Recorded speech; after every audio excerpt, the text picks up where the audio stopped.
এই প্যারেড ময়দান হয় যদি এক বেগুনের ক্ষেত, আর চতুর্দিকে যদি বেড়া দেওয়া হয় ছাগল গরু যাতে ভেতরে ঢুকতে না পারে, এজন্য বেড়া দেওয়া হলো। এখন ছাগল গরু আর আসবে কখন? খোদ বেড়াই বেগুন খাওয়া শুরু করে যদি দেয়, তাহলে যারে দিয়া ভূত ছাড়াবেন তারই যদি ভূতি ধরে, তাহলে তো আর কোনো উপায় থাকে না। সুতরাং আজ প্রশাসন, পুলিশ, তারা নিজেরা নিজেদের দায়িত্ব পালন করতে ব্যর্থ হচ্ছেন। আজকের পত্রিকাগুলি দেখে এমন কোন বিবেকবান মানুষ নাই যার ভিতরে বিবেক আছে, এমন কোন বিবেকবান মানুষ নাই যে কোনো দলের হোক মতের হোক, তার চিন্তায় মাথা হেঁট হয়ে যাবে দেশ কোথায় যাচ্ছে। আমি আপনাদের সামনে এই ভূমিকাটুকুন রাখলাম কোরআনে কারিমের যেখান থেকে আলোচনা করব সেই জায়গা থেকে বলার জন্যে। কারণ এই অবস্থার পরিবর্তন হবে না যতক্ষণ পর্যন্ত কোরআনে কারিমের শাসন প্রতিষ্ঠিত না হবে, কোরআনের কাঙ্ক্ষিত মানের জনগণ তৈরি না হবে, ততক্ষণ পর্যন্ত শান্তি হতে পারবে না। পতাকার পরিবর্তন হতে পারবে, দেশের নামের পরিবর্তন হতে পারবে, বোতল নতুন হতে পারবে, কিন্তু মত সেই পুরাতনটাই। কাজী আজকে দেশের এবং দশের গোটা জাতির স্বার্থেই, দল মত নির্বিশেষে সকলের স্বার্থেই কোরআনে কারিম অনুধাবন করা সবচেয়ে বেশি জরুরি। গত বছর আমি যেখান থেকে আলোচনা করেছিলাম সে আলোচনা শেষ করতে পারিনি। 5 দিনের আলোচনা ছিল যেখান থেকে, সেই অসমাপ্ত আলোচনা এবারে সমাপ্ত করব বলে গত বছর ওয়াদা করেছিলাম। আপনারা দোয়া করুন আজ এবছর যেন এই আলোচনাটা কমপ্লিট করতে পারি। আল্লাহ রাব্বুল আলামিন এই তৌফিক যেন এই গোলামকে দান করেন। ওয়ামা তৌফিকি ইল্লা বিল্লাহ, সুবহানাকা লা ইলমা লানা ইল্লা মা আল্লামতানা, আলাইহি তাওয়াক্কালতু ওয়া ইলাইহি উনীব। মনিব যদি মেহেরবানি করে তৌফিক দেন তাহলেই বলতে পারবো, নইলে আমার ঝুলি তো একেবারেই খালি। আমি যে কি তা তো আমি নিজেই বুঝি, ঝুলি একেবারেই খালি। যদি দয়া করে আল্লাহ গায়ব থেকে মদদ দেন, এই বিশাল জনসমুদ্রকে শোনাবার মতো, বলার মতো কোরআন থেকে এমন কথা যা আমাদের মন মস্তিষ্কের মধ্যে আল্লাহর ভয়, রাসূলের মোহাব্বত, আল্লাহর মোহাব্বত পয়দা হয়, সুনাগরিক পয়দা হয়, এ ধরনের বক্তব্য, এ ধরনের কথা আল্লাহ পাক বলার তৌফিক যেন আমাদের দান করেন, শোনার তৌফিক দেন। সকলে বলি আমিন। আসুন আমরা শয়তানের ওয়াসওয়াসা থেকে আল্লাহর কাছে পানাহ চেয়ে আলোচনা শুরু করি। পড়েন সবাই মোহাব্বতের সাথে জোরে সোরে। আউযু বিল্লাহি মিনাশ শাইতানির রাজীম। বিসমিল্লাহির রহমানির রহিম। বিতাড়িত মরদুদ শয়তানের ওয়াসওয়াসা থেকে পানাহ চাই পরম করুণাময় আল্লাহ রাব্বুল আলামিনের নামে। শুরু করছি। লাইসাল বিররা আন তুওয়াল্লু ওয়ুজুহাকুম কিবালাল মাশরিকি ওয়াল মাগরিবি ولكن البر من آمن بالله واليوم الآخر والملائكة والكتاب والنبيين وآتى المال على حبه ذوي القربى واليتامى والمساكين وابن السبيل والسائلين وفي الرقاب وقام الصلاة وآتى الزكاة والموفون بعهدهم إذا عاهدوا والصابرين في البأساء والضراء وحين البأس أولئك الذين صدقوا وأولئك هم المتقون صدق الله العظيم। সূরা আল বাকারা তৃতীয় রুকু। এই আয়াতটি গত বছর আমি তেলাওয়াত করেছিলাম এবং আলোচনা করেছিলাম আপনাদের সামনে। আল্লাহ রাব্বুল আলামিন বলছেন যে পূর্ব এবং পশ্চিমে মুখ ঘোরানোটাই প্রকৃত পুণ্যের কাজ নয়। প্রকৃত সৎ কাজ এবং পুণ্য কাজ হচ্ছে আল্লাহর প্রতি ঈমান, পরকালের উপর ঈমান, কিতাব এবং ফেরেশতার প্রতি ঈমান এবং নবীদের প্রতি ঈমান। আল্লাহ এবং রাসূলের মহব্বতে উদ্বুদ্ধ হয়ে গরিব, মিসকিন, এতিম, প্রবাসী, পথচারী, প্রার্থী এবং গলদেশ মুক্ত দান, নামাজ প্রতিষ্ঠা, যাকাত আদায় করা, ওয়াদা পালন করা, বিপদ এবং মুসিবতে সবর ইখতিয়ার করা, এটাই হলো প্রকৃতপক্ষের পুণ্যের কাজ। উলাইকাল্লাযীনা সাদাকু ওয়া উলাইকা হুমুল মুত্তাকুন, এরাই হচ্ছে যারা এখানে 10টি কথা বলা হয়েছে। মোট কতটি কথা বলা হলো? 10টি কথা বলা হয়েছে। কোরআনে কারীম আল্লাহ রাব্বুল আলামিন এখানে বলছেন এই কাজগুলি যারা করবে তারাই হচ্ছে ঈমানের দাবিতে সত্যবাদী এবং এরাই হচ্ছে মুত্তাকী। গত বছর এই 10টি কথার একটি কথা ঈমান বিল্লাহ, আল্লাহর প্রতি ঈমান।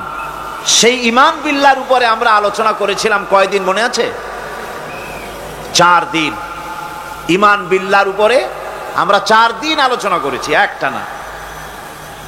তারপরে পঞ্চম দিনে, যেহেতু সেটা মেরাজের রাত ছিল, এই জন্যে মাঝখানের কিছুটা বাদ দিয়ে নবুয়তের কথা, রিসালাতের কথা, মেরাজের কথা আলোচনা করেছিলাম।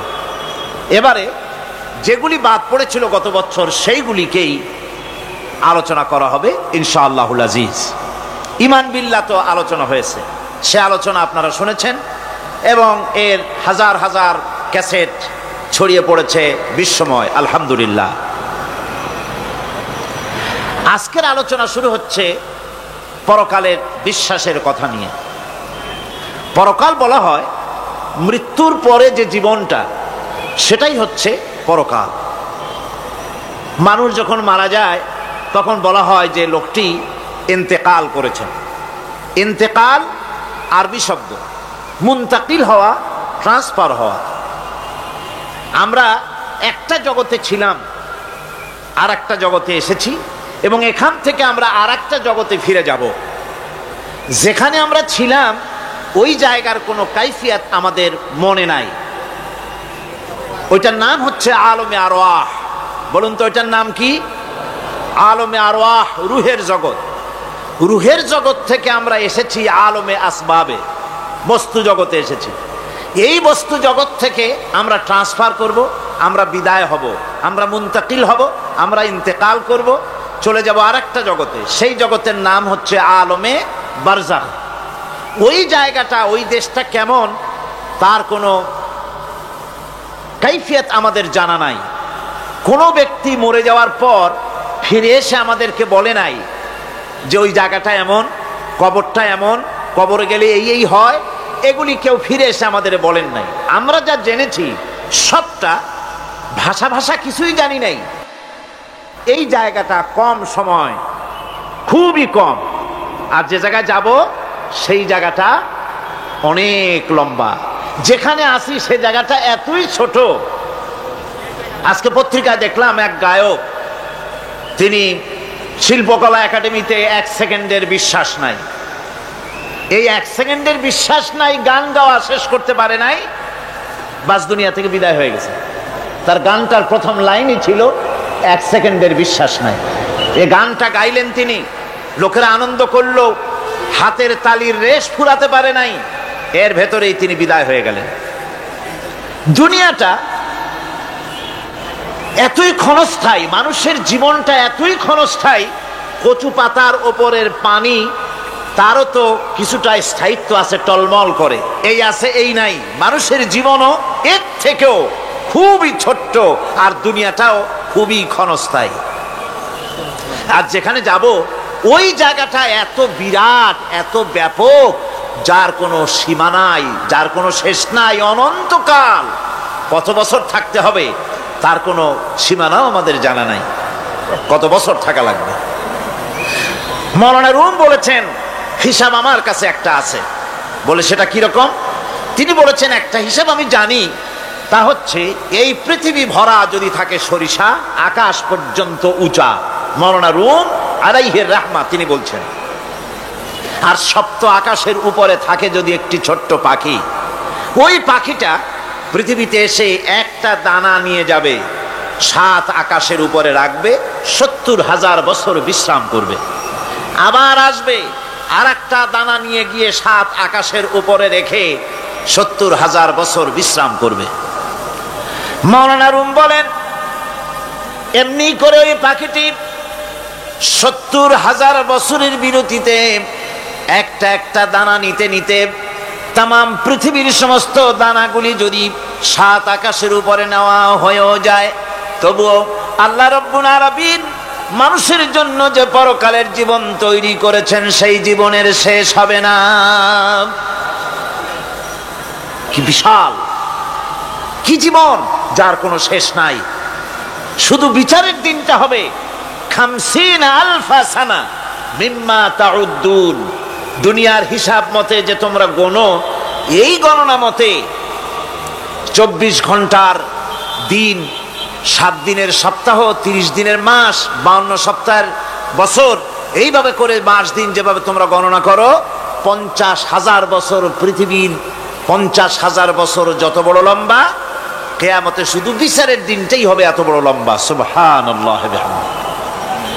সুতরাং সেই পরকাল, এই পরকালের উপরে বিশ্বাস, এটা হলো সবচেয়ে গুরুত্বপূর্ণ একটি বিষয়। কোরআনে কারিমে সম্ভবত এমন কোন পৃষ্ঠা নাই যেখানে সরাসরি অথবা আকারে ইঙ্গিতে পরকালের কোনো কথা বলা হয় নাই। সম্ভবত কোরআনে কারিমের এমন কোন পৃষ্ঠা নাই। কোরআনে কারিমের ভেতরে মওত, হাশর, জাহান্নাম, জান্নাত,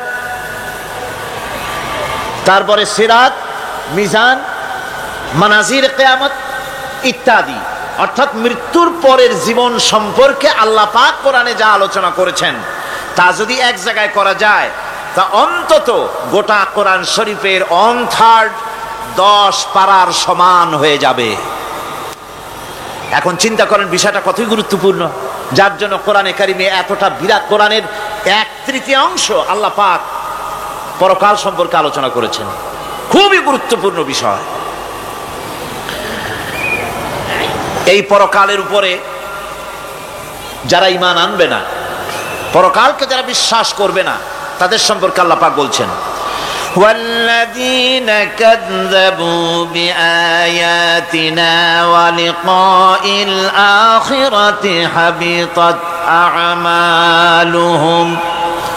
পরকালকে যারা বিশ্বাস করবে না, আখিরাতের দিনের পরে যাদের ঈমান থাকবে না, যারা বিশ্বাস করবে না, তাদের জীবনের সমস্ত ভালো কাজগুলি আল্লাহ রাব্বুল আলামিন বরবাদ করে দিবেন। তাদের জীবনের কোনো কাজের কোনো মূল্য নাই, সমস্ত কাজগুলি নিষ্ফল, বেকার, যারা নাকি পরকালকে বিশ্বাস করবে না। পরকালের বিশ্বাসটাই হচ্ছে মানুষের জীবনের সবচাইতে নৈতিকতার মূল ভিত্তি। একটা মানুষের চরিত্র ভালো হওয়ার জন্য পরকালের বিশ্বাসটা সবচেয়ে বড় জিনিস। মানুষ ভালো মন্দ, পরকালের দরকারটা কি? প্রশ্ন উঠতে পারে, পরকালটা না হলে কি হইতো? পরকালটা এই জন্য হবে, এই জন্য দরকার যে পৃথিবীতে মানুষ অনেক ভালো কাজ করে, আবার অনেক খারাপ কাজও করে, দুরকমই করে। যত ভালো কাজ করে, এই ভালো কাজের পুরস্কার পৃথিবীতে দেওয়া সম্ভব নয়। একটা মানুষ এত ভালো কাজ করলো, নামাজ পড়লো, রোজা রাখলো, হজ করলো, যাকাত দিল, তারপরে আল্লাহর দ্বীন প্রতিষ্ঠার জন্য কষ্ট করলো, জেল খাটলো, জরিমানা দিল, ফাঁসির মঞ্চে চড়লো, তার এত ভালো কাজের পুরস্কার এই পৃথিবীতে দেওয়া সম্ভব নয়।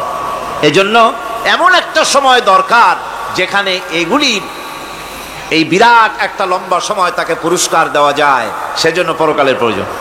আবার পৃথিবীতে এমন বহু লোক আছে যারা এত অন্যায় করে, যে অন্যায়ের শাস্তি পৃথিবীতে এই সীমিত সময় দেওয়া সম্ভব নয়। যেমন দৃষ্টান্ত দিতে গিয়ে আমি বলি যে একটা মানুষ যদি একটা মানুষকে হত্যা করে, তাহলে আপনি তাকে ওই একটা হত্যার বিনিময়ে তাকেও আপনি হত্যা করলেন, তাকেও ফাঁসি দিয়ে দিলেন। কিন্তু একটা মানুষ যদি লক্ষ লক্ষ মানুষ হত্যার কারণ হয়, একটা মানুষ যদি অনেকগুলি মানুষ মারে, তাহলে অনেকগুলি মানুষ মারার শাস্তি তো একটা জীবনের উপরে আপনি দিতে পারেন না। তাকে তো, তার জীবন তো একটাই, তার জীবন কয়টা? একটা গুলি করলেন, ফাঁসিতে দিলেন, তার একটা জীবন গেল। কিন্তু সে তো মেরেছে অনেক, তার কারণে তো লক্ষ লক্ষ মরছে। কাজী এই শাস্তি পৃথিবীতে দেওয়া সম্ভব নয় বলে এমন একটা জায়গা দরকার যেখানে এই ধরনের বড় রকমের শাস্তি, দীর্ঘমেয়াদী শাস্তি দেওয়া যায়, শরীরটাও সেরকমের বানানো যায়। এই ধরনের করে একটি জায়গা দরকার। সেই জায়গার নাম হচ্ছে পরকাল, সেই জায়গাটার নাম হচ্ছে আখিরাত। এজন্য কমন সেন্সের, সাধারণ জ্ঞানের দাবিও পরকাল প্রয়োজন। আর পরকালের ভিত্তিতেই মানুষের চরিত্র গঠন হতে পারে। মনে করেন একজন অফিসার, তিনি জানেন তাকে দেখার কেউ নাই, তার যা খুশি তিনি তা করতে পারেন, তার পেছনে কোনো গোয়েন্দা বিভাগের লোক লাগানো নাই। এই চিন্তা যদি তার থাকে, তাহলে ঘুষের টাকা খাওয়া, স্বজন প্রীতি করা তার জন্য কি অসম্ভব না সম্ভব? খুবই সম্ভব। আর একজন অফিসার, তিনি যদি জানেন যে না, আমাকে দেখার মতো লোক আছে, আমার পেছনে গোয়েন্দা বিভাগের লোকেরা কাজ করতেছে, আমার কোনো জিনিসই এড়িয়ে যাবে না, এই চিন্তা যদি থাকে, তাহলে এই দুইজন অফিসারের আচরণ এক হবে? কখনই হবে না। একজনের আচরণ হবে খুবই সংযত, আর একজনের আচরণ হবে খুবই অসংযত। সুতরাং পরকালে যে বিশ্বাসী ব্যক্তি, সে ব্যক্তি চুরি, ডাকাতি, জেনা, ব্যভিচার, হত্যা, ধর্ষণ ইত্যাদি থেকে তিনি হবেন মুক্ত। আর যে ব্যক্তি পরকালকে বিশ্বাস করবে না, তার দ্বারা হবে না এমন কোনো কাজ নাই, সবকিছুই তার দ্বারা সম্ভব। এরপরে আল্লাহ পাক বলছেন যে পরকাল বিশ্বাস মানুষকে দায়িত্ববান বানায় দেয়। পরকালের বিশ্বাস মানুষকে কি বানায়? দায়িত্ববান বানায়। যেহেতু তোমারে তো খালি খালি সৃষ্টি করা হয় নাই। আল্লাহ রাব্বুল আলামিন কোরআনে কারীমের মধ্যে বলছেন, আফাহাসিবতুম আন্নামা খালাকনাকুম আবাসা ওয়া আন্নাকুম ইলাইনা লা তুরজাউন। লোকেরা কি ভেবেছে? তোমরা কি এটাই মনে করেছো যে আমি তোমাদেরকে এমনি এমনি সৃষ্টি করেছি আর তোমাদেরকে আমার কাছে ফিরে আসতে হবে না? এটাই কি ভেবেছো তোমরা? তোমাদেরকে সৃষ্টি করা হয়েছে এবং তোমাদেরকে আমার দরবারে সকলকেই ফিরে আসতে হবে। পৃথিবীতে এমন কেউ নাই যে পৃথিবীতে টিকে থাকতে পারবে, সমস্ত মানুষকেই আল্লাহর দরবারে ফিরে যেতে হবে। আল্লাহ পাক কোরআনে কারীমের অন্যত্র বলেছেন, আয়াহসাবুল ইনসানু আইয়ুতরাকা সুদা। মানুষ কি ভেবেছে যে আমি তাকে নিরর্থক সৃষ্টি করেছি, তার কোনো হিসাব হবে না, তার কোনো দেখার মতো কেউ নাই, তাকে এমনি এমনি আমি সৃষ্টি করেছি? তা না। প্রত্যেকটি মানুষকেই বিচক্ষণতার দাবি হিসেবে সৃষ্টি করা হয়েছে এবং তার সব কিছুকেই দেখা হচ্ছে। আল্লাহ পাক সব দেখতে পাচ্ছেন, তার নজরের সামনে আছে। আল্লাহ পাক দেখেন এবং শোনেন। আমরাও দেখি, আমরাও শুনি, কিন্তু আল্লাহ পাকের দেখা আর আমাদের দেখা, আল্লাহর শোনা আর আমাদের শোনা একরকম নয়। আমরা এই মাহফিলের বাইরে কি হচ্ছে আমরা দেখতে পাই না, ঠিক কিনা গণ? রাতের বেলায় আমরা আমাদের নিজেদেরকেও দেখি না, এমনকি আমরা আমাদের পেছনে কি হয়, পিছনে কি আছে তাও দেখি না। আপনারা যে আমার সামনে বসে আছেন, আপনাদের পেছনে লোকটা কি করতেছে তা আপনি দেখতে পাচ্ছেন। মেঘ হলে মেঘের উপরে কি হয় দেখতে পাই না, কুয়াশার মধ্যে দেখতে পাই না, গাছের আড়ালে কি দেখতে পাই না, পাহাড়ের আড়ালে কি দেখতে পাই না। তারপরে শোনার ব্যাপারে একটা নির্ধারিত এলাকার আওয়াজ আমাদের কানে আসে, এর বাইরের কিছু আমরা শুনতেও পাই না। আল্লাহ রাব্বুল আলামিনের কি এরকম অবস্থা নাকি? কি বলেন, এরকম অবস্থা? আল্লাহ সব দেখতে পান, সব শুনতে পান, এমন তার চোখের সামনে কোন অবস্ট্রাকশন নাই, তার চোখের সামনে কোনো জিনিস অন্তরায় হয়ে দাঁড়াতে পারে না। কেউ কোনো জিনিস তার চোখের সামনে বাধার সৃষ্টি হতে পারে না। তাকে কেউ দেখতে পারে না, কিন্তু তিনি সবাইকে দেখতে পান।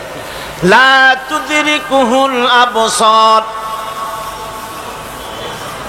তাকে কোনো দৃষ্টিশক্তি তাকে দেখতে পাবে না।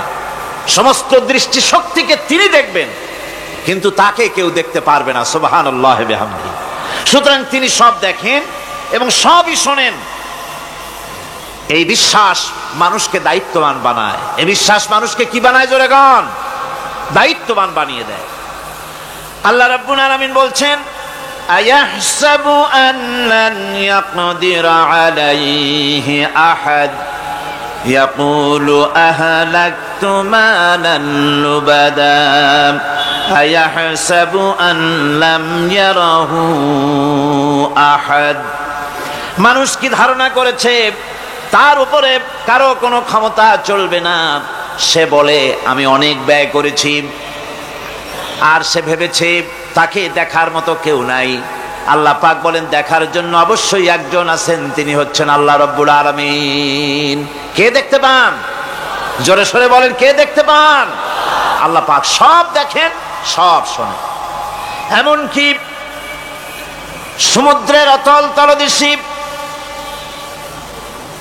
কোন পাথরের সাথে লাগানো, বালু কণার সঙ্গে লাগানো ছোট্ট একটি পোকা, যা মাইক্রোস্কোপ যন্ত্র ছাড়া দেখা যায় না, এমন ছোট্ট পোকাটিও যদি চিৎকার মারে ক্ষুধার যন্ত্রণায় বা পেটের যন্ত্রণায় বা কষ্টে পড়ে কোনো চিৎকার যদি মারে, সমুদ্রের কেউ শোনার কথা নয়, জমিনের উপরে কেউ শোনার কথা নয়, অন্তরিক্ষের কারো শোনার কথা নয়। আল্লাহ রাব্বুল আলামিন বলেন সেই ক্ষীণ আওয়াজটুকুনো তোমার আল্লাহ পাক শুনতে পান। সব তিনি শুনতে পান এবং দেখতে পান, তার চোখের সামনে সব রয়েছে। সুতরাং আসল কথা হচ্ছে মানুষেরা পরকালের চাইতে দুনিয়ার গুরুত্ব দেয় বেশি। বাল তুসিরুনাল হায়াতাদ দুনিয়া ওয়াল আখিরাতু খায়রুন ওয়া আবকা।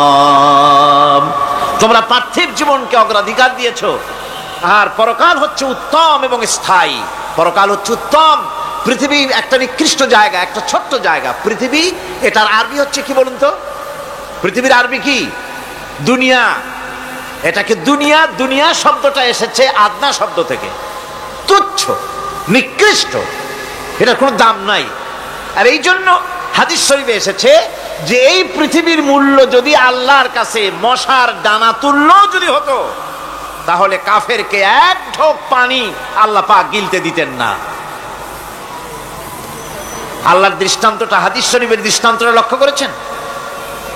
এই পৃথিবীর মূল্য যদি একটা মশার দানার তুল্য যদি হতো, আপনাকে কেউ যদি 1,00,000 মশার দানা যদি কেউ আপনাকে জোগাড় করে দেয়, আপনি কয় টাকা দিয়ে কিনবেন? কোন কথা বলতেছেন না? খুব আগ্রহ আছে কেনার নাকি? 4 আনা দিয়েও, 4 পয়সা দিয়েও আপনারা কেউ কিনবেন না, যেহেতু মশার দানা 10 কোটি দানা আনি জোগাড় করে দেন না, ওদি করবোটা কি? কাজী দৃষ্টান্তটা লক্ষ্য করুন যে এই পৃথিবীর মূল্য যদি আল্লাহ পাকের কাছে একটা মশার দানার তুল্য যদি হতো, তাহলে আল্লাহ রাব্বুল আলামিন কাফেরকে এক ঢোক পানি গিলতে দিতেন না। তার মানে এটার কোনো দাম নাই। তো যেটার দাম নাই সেটার দাম আমরা খুব বেশি দিয়েছি। আর পরকাল হচ্ছে স্থায়ী, চিরস্থায়ী জায়গা। সেই চিরস্থায়ী জায়গার আমরা মূল্য দেই নাই। যেমন আমরা দেহের মূল্যটা বেশি দেই, আত্মার মূল্যটা কম দেই। দেহটারে সাজাই বেশি।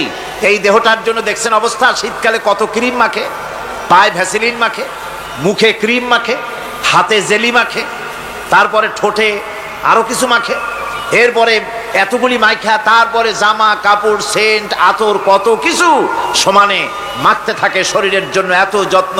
তারপরে ভুরি ভোজন পাইকারি দরে খায়, জনমের মতো খায়। খাওয়ার চোটে পেট যায় একদিক, পাছা যায় আর একদিক, মাথা যায় আর একদিক, আস্তে আস্তে দুম্বার সাইজ হয়ে যায় মানুষের বডিটা।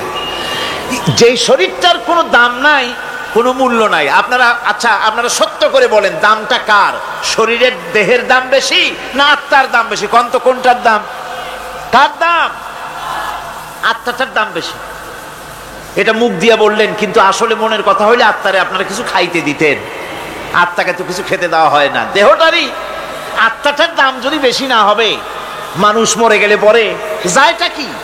চোখ আছে, কান আছে, মুখ আছে, হাত আছে, পা আছে, সবই তো রয়ে গেল। গেলটা কি? কি যাওয়ার কারণে? প্রাণের সন্তান, কলিজার টুকরা সন্তান বলে মা, বাবার কাছে আমার যেতে ভয় করে, ছোট্ট বাচ্চা বাবার কাছে যেতে চায় না, প্রাণীদিকা স্ত্রীও যেতে চায় না, মা বাবা আত্মীয় স্বজন সবাই বলে তাড়াতাড়ি বিদায় করো, তাড়াতাড়ি বিদায় করো। কি যাওয়ার জন্য? কি ছিল মূল্যবান জিনিস, আর ওইটা যাওয়ার জন্যই পরিণতি হলো, সেটার নাম হলো রুহু। যে আত্মাটার বেশি মূল্য, সেইটার মূল্য মানুষেরা দেয় না। এই আত্মাটা কি জিনিস? আল্লাহ পাক নবীর কাছে প্রশ্ন করা হয়েছে রূহ সম্পর্কে, আল্লাহ তার জবাব দিয়েছেন, ওয়াইয়াস আদুনাকা আনির রূহ কুলির রূহু মিন আমরি রাব্বি। নবী হে, আপনাকে প্রশ্ন করা হয় রূহ কি জিনিস, আপনি বলুন এটি হচ্ছে আল্লাহর হুকুম। আল্লাহর একটা হুকুম মানুষের ভিতরে কাজ করে, এটা এতই গুরুত্বপূর্ণ, ওটা থাকলে আমরা বাঁচি, ওটা না থাকলে আমরা মরে যাই। এখন যেটার গুরুত্ব বেশি সেটাতে খাইতে দেই না, সেটার জন্য কোনো যত্ন নাই, খোঁজ নাই, খবর নাই। সকালবেলায় ব্রেকফাস্ট, নাস্তা, লাঞ্চ, ডিনার, বিকালের চা, ফলারি, কোনো জিনিসের অভাব নাই, সমানে খায় আর সমানে শরীরটারে বাঁচায়। আর যেটার কারণে বডিটা বাঁচে তার কোনো খোঁজ খবর নাই, ওটারও কিছু খাবার দিতে হবে। ওটারে কি খাওয়াবেন? ওটাই কি ফুলকপি খাবে? শীতের দিনের লাল শাক খাবে? লট্টা মাছ খাবে নাকি? খাবে না। রূপচান্দাও খাবে না। শীতকালের ভাপা পিঠাও না, ধুপি পিঠা কি কন আপনারা, এগুলোও খাবে। সুতরাং এই যে শরীর, আপনার আত্মাটা, ওরে খাইতে দিবেন কি? ও কচু খায় না, মূলাও খায় না, দুধও খায় না, পনিরও খায় না, ঘিও খায় না, মাছ গোশতও খায় না। যেহেতু এই আত্মাটা এসেছে রুহের জগৎ থেকে, তাই ওর খাদ্য এই পৃথিবীতে বানানো হয় নাই। দেহ তৈরি হয়েছে মাটি থেকে, মাটির উপাদান দিয়ে, সেজন্য তার খাদ্য বানানো হয়েছে মাটির উপাদান দিয়ে। আর আত্মা যেহেতু এসেছে আল্লাহর কাছের থেকে, রুহের জগৎ থেকে, সেজন্য আল্লাহ রাব্বুল আলামিন আত্মার খাদ্য পাঠিয়েছেন লৌহ মাহফুজ থেকে। খাদ্যের নাম হচ্ছে তেলাওয়াতে কোরআন, তেলাওয়াতে কোরআন। কোরআনে কারীম তেলাওয়াতে আত্মার সমৃদ্ধি হতো। কোরআনে কারীমের তেলাওয়াত, অনুধাবন, এর দ্বারা আত্মার সমৃদ্ধি হতো। যেহেতু কোরআন হচ্ছে রুহের খোরাক, সেই খোরাক দেওয়া হচ্ছে না তাকে। কাজে আমি বলতেছিলাম যে যে জিনিসের মূল্য বেশি আমরা তার মূল্য দিতে জানি না, যেটার মূল্য কম সেইটার মূল্য দেই বেশি। অনুরূপ ভাবে এই পৃথিবীর কোনো দাম নাই, আল্লাহ পাক বলছেন, সেই জিনিসটার মূল্য আমরা বেশি দিলাম, আর পরকালের চিন্তা আমাদের দিল থেকে উবে গেল। এই জন্য আল্লাহ রাব্বুল আলামিন বলেন, ইন্নাল্লাযীনা লা ইউমিনুনা বিল আখিরাতি যায়্যান্না লাহুম আ'মালাহুম ফাহুম ইয়ামাহুন। যারা পরকালের প্রতি ঈমান আনে না, পরকালকে যারা বিশ্বাস করে না, তাদের ক্রিয়াকাণ্ডকে তাদের কাছে চিত্তাকর্ষক বানায় দেওয়া হয়। আর এভাবে তারা পথভ্রষ্ট হয়ে যায়। দুনিয়া তাদের কাছে বেশি মজা লাগে, দুনিয়াটা বেশি ভালো লাগে। কয় হুজুর, তাফসীরের মাহফিল ভালো লাগে, আবার যখন কীর্তন শুনতে যাই, সিনেমা দেখতে যাই, তাও খারাপ লাগে না, তাও ভালো লাগে। মিলাদ শরীফও ভালো লাগে, কীর্তনও ভালো লাগে, ওয়াজ মাহফিলও ভালো লাগে, গানও ভালো লাগে, সিনেমাও ভালো লাগে। এই যে দুই জিনিস ভালো লাগে, এটা হলো মুনাফিকি রোগ। এটা কি রোগ বলেন না সবাই? এটা কি রোগ? মুনাফিকি রোগ। ইমানের স্বাদ যখন নষ্ট হয় তখন এই অবস্থার সৃষ্টি হয়। বিষাক্ত সাপ যখন মানুষকে দংশন করে, রাতের অন্ধকারে বিষাক্ত সাপে মানুষকে দংশন করেছে, ওঝা আনা হলো। ওঝা এসে সর্বপ্রথম টেস্ট করবে যে সাপটা কি বিষাক্ত না এমনি সাধারণ সাপে তাকে দংশন করেছে, সাপটা কি ধরনের। এটা টেস্ট করার জন্য সাপে কাটা রোগীর মুখে ওঝা মুখের মধ্যে খুব ঝাল মরিচ অথবা লবণ এটা দেয়। দিলে পরে সে যদি বলে পানি পানি লাগে, খুব ঝালওয়ালা মরিচ কিন্তু মুখে পানি পানি লাগে, বুঝতে হবে বিষাক্ত সাপে কামড়িয়েছে। আর যদি ঝালকে ঝাল বলে, লবণকে লবণ বলে, তিতকে তিতো বলে, তাহলে বোঝা যাবে বিষাক্ত সাপে কামড়ায় নাই। তো বিষাক্ত সাপের প্রধান আলামত হলো এই, বিষাক্ত সাপে যখন মানুষকে কাটে তখন তার প্রথম বিষক্রিয়া হচ্ছে তার রক্তকে জাম করে দেয় আর জিহ্বার স্বাদকে নষ্ট করে দেয়। এই পৃথিবীতে যত বিষাক্ত সাপ আছে সবচাইতে মারাত্মক আর বিষাক্ত সাপ হচ্ছে শয়তান। সবচাইতে বিষাক্ত সাপ কি? এই শয়তান যাকে ওয়াসওয়াসা দেয়, শয়তান যাকে দংশন করে, শয়তান যারে ফুটবল বানাতে পারে, সর্বপ্রথম তার ঈমানের স্বাদ নষ্ট করে দেয়। তখন আখিরাত ভালো লাগে না, তখন মসজিদ ভালো লাগে না, তখন ওয়াজ মাহফিল ভালো লাগে না, তাফসীর মাহফিল ভালো লাগে না, তখন সিনেমা পছন্দ হয়, গান পছন্দ হয়, মেলা পছন্দ হয়, সাংস্কৃতিক অনুষ্ঠান, নাচ, উল্টোপাল্টা কাম, এই সমস্ত পছন্দ হয়। আল্লাহর ইসলাম ভালো লাগে না, পছন্দ হয় না। আল্লাহ পাক বলেন, পরকালকে যারা অস্বীকার করে তাদের মনের তাদের জন্য এই দুনিয়াটাকেই তাদের সামনে চিত্তাকর্ষক, তাদের ক্রিয়াকাণ্ডকে চিত্তাকর্ষক করে দেওয়া হয়, আর এর ভেতরেই তারা পড়ে থাকে। ফলে এই সব পরকালে অবিশ্বাসী লোকগুলি অহংকারী হয়। তারা কি হয়? আল্লাহ পাক বলেন, فالذين لا يؤمنون بالآخرة قلوبهم منكرة وهم مستكبرون। পরকালের প্রতি যারা ঈমান আনে না, পরকালকে যারা বিশ্বাস করে না, তাদের মন সত্য কথাকে অস্বীকার করে, আর এই লোকগুলি অহংকারী হয়ে যায়, ধরাকে সরাক জ্ঞান করে। কি হনুরে এই অবস্থার সৃষ্টি হয়ে যায়। সে মনে করে যে পৃথিবী আমার, উলট পালট করে দে মা, লুটে পুটি খাই, পরকালে বিশ্বাস নাই, যা খুশি সে তখন তা করতে থাকে এবং অহংকারী হয়ে যায়। পরকালীন জীবনের অস্বীকৃতি আজকে নতুন কিছু নয়। আজও এক শ্রেণীর লোক আছে যারা বলে পরকাল বলে কিছুই নাই, আল্লাহ সম্পর্কে বলে দেয়ার ইজ নো গড, স্রষ্টা বলতে কিছু নাই, পরকালকেও বিশ্বাস করে না এমন লোক আমাদের দেশে আছে কিনা? কোন জোরে কোন আছে কিনা? যথেষ্ট তৈরি হয়েছে এবং বর্তমান সময় বেশি তৈরি হয়েছে। অতীতের কোন সময় ইসলাম আর মুসলিম সেন্টিমেন্ট এত আহত হয় নাই যত এই কয়েক বছরের মধ্যে হয়েছে, ঠিক কিনা?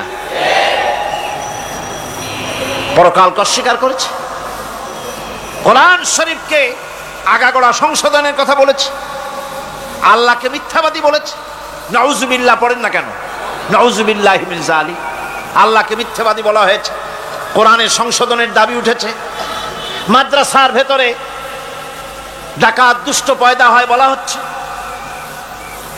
এভাবে করে তারা আল্লাহকে অস্বীকার করেছে, কোরআনকে অস্বীকার করেছে, পরকালকে অস্বীকার করছে। পরকালকে সেই অতীতের যুগের কাফেররাই অস্বীকার করে নাই, বর্তমান যুগেরও এক শ্রেণীর লোকেরা, তারা আবার মুসলমান নামধারী, নাম মুসলমানি নাম লাগানো আছে, পরকালকে তারা অস্বীকার করছে।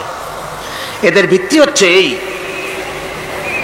তারা বলে ইন হিয়া ইল্লা হায়াতুনাদ দুনিয়া ওয়া মা নাহনু বিমাবউসিন।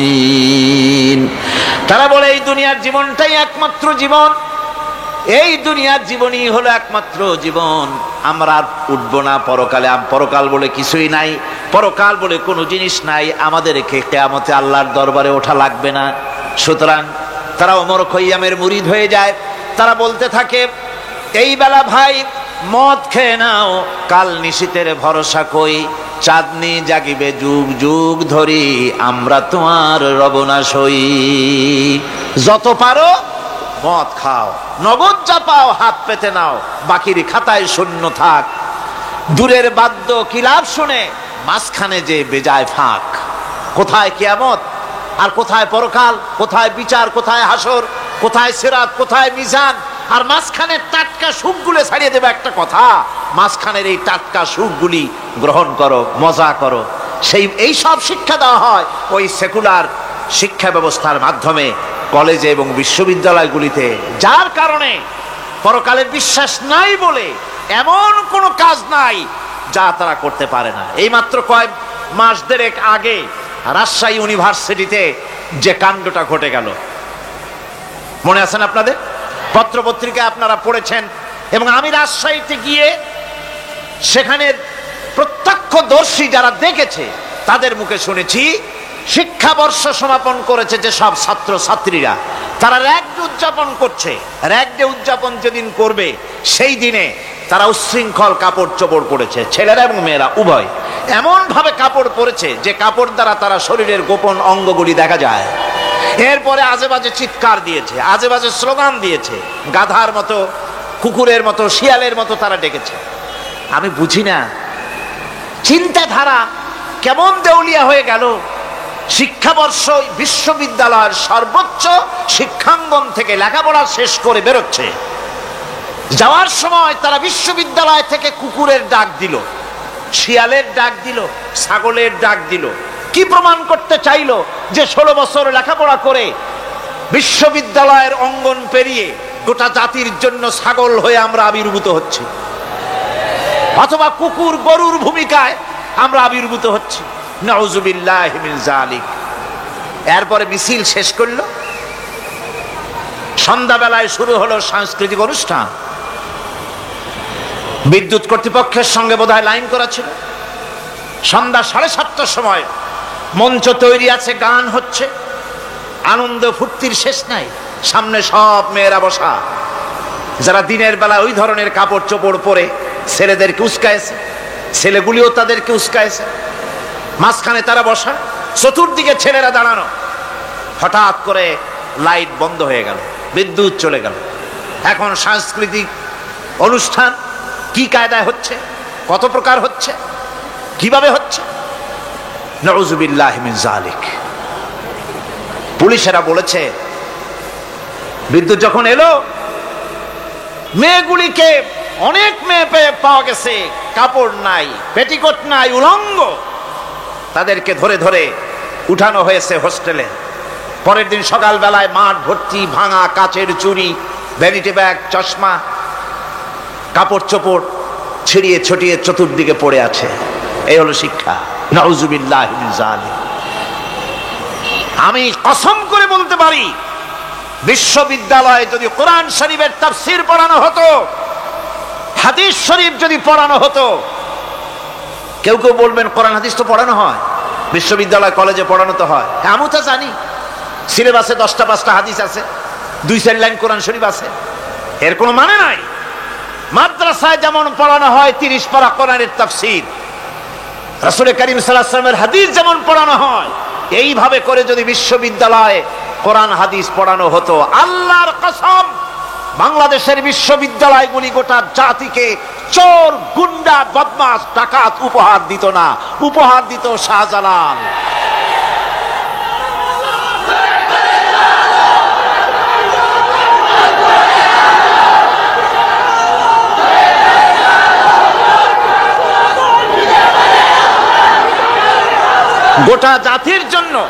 গোটা জাতির জন্য বিশ্ববিদ্যালয় সমূহ উপহার দিতে পারত। উপহার দিত শাহ মখদুম, শাহজালাল, খান জাহান আলী, উপহার দিতে পারত খাজা মঈনুদ্দিন চিশতি, উপহার দিতে পারত খালিদ বিন ওলীদ, উপহার দিত সালাউদ্দিন আইয়ুবী। আল্লাহ পাক তাদের সকলের প্রতি রহম করুন, জোরে কোন আমিন। এরকম উপহার গোটা জাতিকে তারা দিতে পারত, কথা ঠিক কিনা গণ? সুতরাং পরকালকে অস্বীকার করাই হচ্ছে এর মূলভূত কারণ। সেকুলার শিক্ষা ব্যবস্থা হচ্ছে এর মূলভূত কারণ। এই জন্য কোরআনে কারীম আল্লাহ পাক বলছেন, লাইসাল বিররা আন তুওয়াল্লু ওয়ুজুহাকুম কিবালাল মাশরিকি ওয়াল মাগরিব, পূর্ব পশ্চিমে কয়বার মাথা ঘুরালা, এইটাই তোমার পুণ্যবান সৎ কাজ হওয়ার এটা নমুনা নয়। প্রকৃতপক্ষের সৎ কাজ হচ্ছে আল্লাহ বিশ্বাস করা এবং পরকালে বিশ্বাস ভিত্তিক জীবন গড়া। ওই কাফেররা বলতো, وقالوا ما هي إلا حياتنا الدنيا نموت ونحيا وما يهلكنا إلا الدهر। আল্লাহ রাব্বুল আলামিন বলেন, এই কাফেররা বলতো দুনিয়ার জীবনটাই তো আসল জীবন, আমরা মরবো না, আমরা এখানেই থাকবো, এই জীবনটাই হলো আসল জীবন, এখানেই বাঁচবো, এখানেই মরবো, আমরা পরকাল বলে কোনো জিনিস নাই, আমাদের কোনো ওঠা লাগবে না, যা কিছু হয় যুগের আবর্তন ছাড়া কিছুই হয় না। শুধু তাই নয়, এই প্রশ্ন কাফিরদের মনের ভিতরে মারাত্মক আকার ধারণ করলো। তারা বলল, আইযা মিতনা ওয়া কুন্না তুরাবান যালিকা রাজউম বাঈদ। আমরা মাটির সাথে মিশে যাব, আমরা মরে যাব, মাটির সঙ্গে মিশে যাব, তারপরে আমাদেরকে জীবিত করা হবে, এটা তো জ্ঞান বহির্ভূত কথা, এটা তো মাথায় ঢোকে না, কথাটা কেমন? তারা এভাবে অনেক প্রশ্ন করত। وقالوا أئذا كنا عظاما ورفتا أئنا لمبعوثون خلقا جديدا। আমরা মরে যাব, গলে যাব, পচে যাব, হাড্ডি গুড্ডি মাটির সাথে মিশে যাবে, এরপরে আমাদেরকে নতুন করে সৃষ্টি করা হবে। এটা জ্ঞান বহির্ভূত কথা, এটা মাথার মধ্যে আসে না। কে আমাদেরকে চিন্তা করবে মরে যাওয়ার পর? আল্লাহ রাব্বুল আলামিন বলছেন, দেখো আল্লাহ পাক কোরআনে কারীমের ভিতরে যুক্তি দিয়ে বুঝাচ্ছেন যে অবশ্যই তোমাদেরকে আবার জিন্দা করা হবে, তোমাদেরকে উঠতে হবে। তোমরা এই পৃথিবীর অবস্থা পর্যবেক্ষণ করো, তাকায় দেখো আকাশের দিকে, জমিনের দিকে লক্ষ্য করে দেখো। أولم ينظروا في ملكوت السماوات والأرض। তারা কি আসমান এবং জমিনের ব্যবস্থাপনা সম্পর্কে চিন্তা ভাবনা করে না? ওই বিরাট আকাশটাকে যে আল্লাহ রাব্বুল আলামিন তৈরি করলেন, এই জমিনটাকে যিনি তৈরি করলেন, তিনি কি তোমাকে মৃত্যুর পরে তিনি কি জিন্দা করবেন না? তিনি কি জিন্দা করতে পারবেন না? কেমনে তোমরা অস্বীকার করতে পারো? দুনিয়ার ব্যবস্থাপনা এবং এই পৃথিবীর আকাশ এবং জমিনের ব্যবস্থাপনা সম্পর্কে তোমরা চিন্তা ভাবনা করে দেখো, অবশ্যই আল্লাহ রাব্বুল আলামিন তোমাদেরকে আবার জিন্দা করবেন। وكأي من آيات في السماوات والأرض يمرون عليها وهم عنها معرضون। আসমান জমিনে বহু নিদর্শন, দেশগুলি থেকে আগত ভাই ও বোনেরা, আসসালামু আলাইকুম ওয়া রাহমাতুল্লাহি ওয়া বারাকাতুহু। আমরা মহান আল্লাহ সুবহানাহু ওয়া তাআলার দরবারে লাখো কোটি শুকর আদায় করছি যে রব্বুল ইজ্জত ওয়াল জালাল দয়া করে চট্টগ্রাম ইসলামী সমাজ কল্যাণ পরিষদ কর্তৃক আয়োজিত 5 দিনব্যাপী তাফসীরুল কোরআন মাহফিলের আজকের এই প্রথম দিবসে আমাদেরকে কোরআনে কারীম থেকে শোনার জন্য আসার বসার সুযোগ করে দিলেন। সেই মনিবের দরবারে আমরা বিনীতভাবে শুকরগুজার হচ্ছি, আমরা শুকরিয়া আদায় করছি। আমরা হৃদয়ের সবটুকুন আবেগ উজাড় করে দিয়ে আমরা আল্লাহ পাকের শুকর করছি, আলহামদুলিল্লাহ। মোহাব্বতের সাথে জোরে সোরে সবাই পড়েন আলহামদুলিল্লাহ। রব্বানা লাকাল হামদ হামদান কাসীরান তাইয়িবান মুবারাকান ফীহি।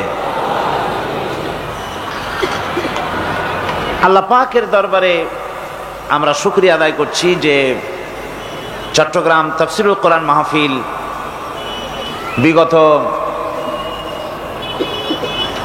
18 বছর, এবার 19 পড়লো নাকি? হ্যাঁ 19তম বছর আমার হিসাবে। এবার 19তম বছর পালিত হচ্ছে। মহাকালের তুলনায় 19টি বছর কিছুই না, কিন্তু কোরআনে কারীমের বরকতে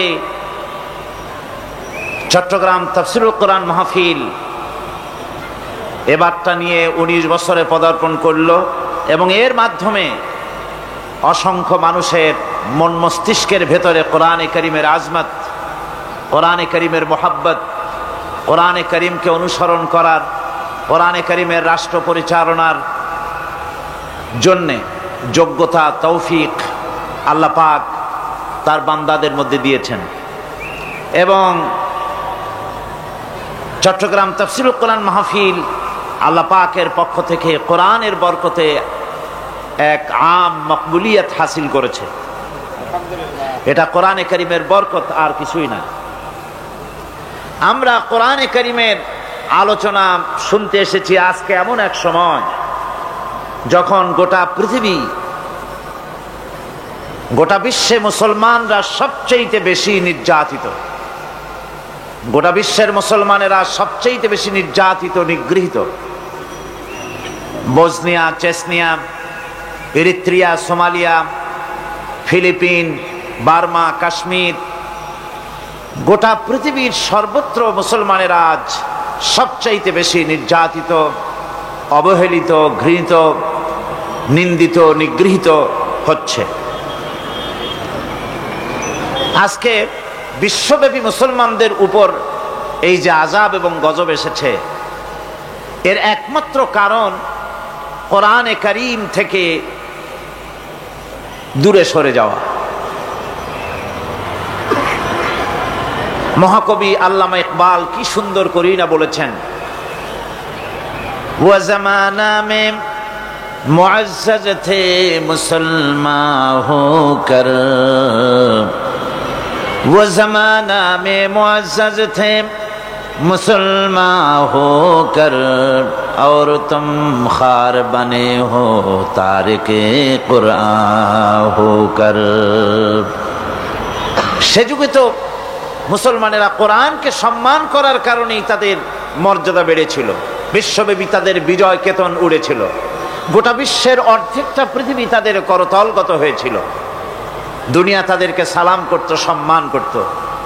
আর আজ যদি আমরা বেইজ্জত হয়ে থাকি, লাঞ্ছিত হয়ে থাকি, তাহলে তার একমাত্র কারণ হচ্ছে কোরআনে কারীমের মূল শিক্ষা থেকে দূরে সরে যাওয়া।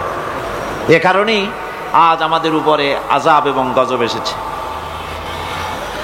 কোরআনে কারীমের সমাজই পারে মানুষকে ভালো বানাতে, কোরআন পারে মানুষকে চরিত্রবান বানাতে, কোরআন পারে মানুষের মধ্যে মানুষের প্রতি ভালোবাসা, প্রেম, মহব্বত সৃষ্টি করে দিতে, বিশ্ব ভ্রাতৃত্বের সৃষ্টি করতে, সাদা কালোর ব্যবধান দূর করতে। কোরআন পারে নারীর অধিকার দিতে, কোরআন পারে শ্রমিকের শ্রমের মূল্য দিতে।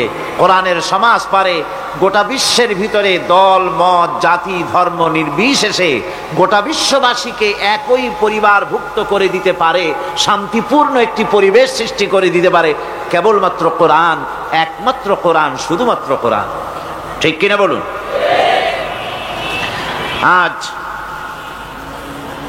আজ থেকে দুদিন আগে বাংলাদেশ তার স্বাধীনতার রজত জয়ন্তী উদযাপন করল।